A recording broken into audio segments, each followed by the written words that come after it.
आपकी अनुज्ञा से बेरोजगारी से जुड़ा यह बहुत गंभीर समस्या से जुड़ा हुआ यह प्रश्न है। मैंने माननीय मंत्री जी से पूछा था कि क्या श्रम सेवायोजन मंत्री जी बताने की कृपा करेंगे कि प्रदेश में उसका उत्तर आया, अनुपूरक संख्या पूछिए। कितनी है जी? वो तो सबके पास है, सबकी डिवाइस पर है।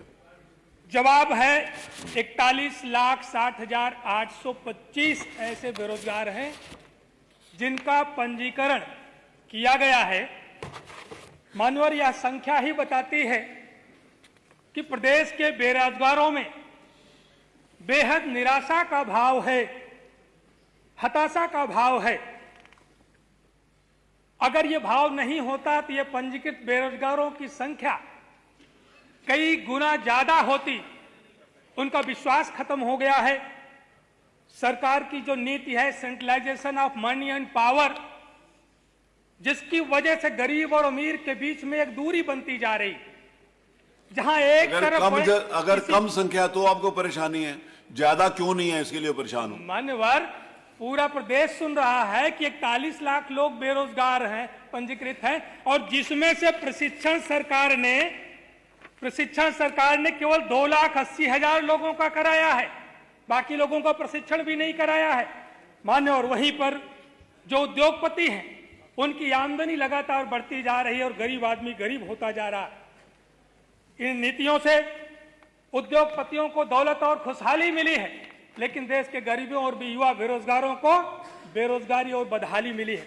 मैंने पूछा था कि सरकार रोजगार के अवसर उपलब्ध कराने की कार्ययोजना क्या बनाई है। मानवर, जहां पर लोगों को रोजगार दिया जा सकता है, अच्छी गुणवत्तापरक शिक्षा, कौशल का विकास करके, व्यवसायिक प्रशिक्षण दिला करके, जो उद्योग बंद हैं उन उद्योगों को शुरू करा करके, जो कृषि के क्षेत्र में ग्रामीणांचल में खास तौर से बड़े पैमाने पर मौसमी बेरोजगारी होती है।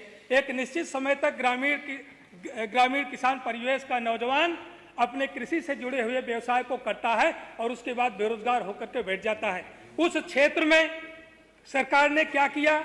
उत्पादकता बढ़ाने के लिए जिस क्षेत्र में जिन फसलों की उत्पादकता अधिक है उससे जुड़े हुए उद्योग कारखाने, फूड प्रोसेसिंग यूनिट लगाने के संबंध में सरकार ने कोई कार्ययोजना का विवरण यहाँ पर देने का कार्य नहीं किया।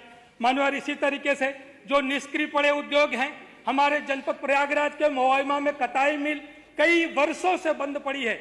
लाखों लाख लोग वहां पर रोजगार पाते थे, उसको चलाने का काम नहीं किया गया। अगर चलाई गई होती तो वहां पर बड़े पैमाने पर लोगों को रोजगार मिलता। बेरोजगारी के कारण युवा बेरोजगारों का मनोबल टूटता जा रहा है और वो डिप्रेशन के शिकार हो रहे हैं और वो समाज से अलग थलग होकर के दिशाहीन हो रहे हैं। मानव, इसलिए मैं आपके माध्यम से सरकार से ये पहला सवाल में अनुपूरक सवाल में करना चाहूंगा कि पिछले 5 वर्षों में सरकार ने सरकारी और गैर सरकारी क्षेत्र में कितने बेरोजगारों को रोजगार दिया? क्या उसमें सरकार ने आरक्षण की व्यवस्था की या नहीं की?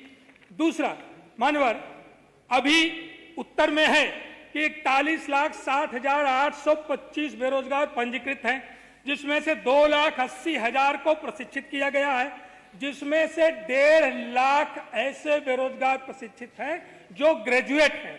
मानवर, उस पर हमारा सवाल है कि आपने जो 1.5 लाख ग्रेजुएट प्रशिक्षित बेरोजगार हैं उनमें से कितने को सरकारी और गैर सरकारी क्षेत्रों में रोजगार या नौकरी दिया है और क्या उसमें आरक्षण की व्यवस्था करी है, और साथ ही साथ उनकी शैक्षिक योग्यता के अनुसार सैलरी या मानदेय के निर्धारण का कोई मानक बनाने का कार्य किया है कि नहीं किया है?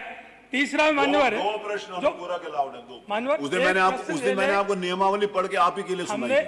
दो प्रश्न कर लीजिए बस, उसमें हम जोड़ देते तो दो प्रश्न जो उत्तर उसका दे। ये परसों मैंने आपको नियमावली आप ही के लिए पढ़ के हमने कहा कि पीठ के सामने नियमावली को उल्लेख करना, सूरज को दीपक दिखाना है। माननीय मंत्री जी जो स्पेसिफिक बात पूछी है उसका स्पेसिफिक उत्तर दीजिए। बैठ। Thank you.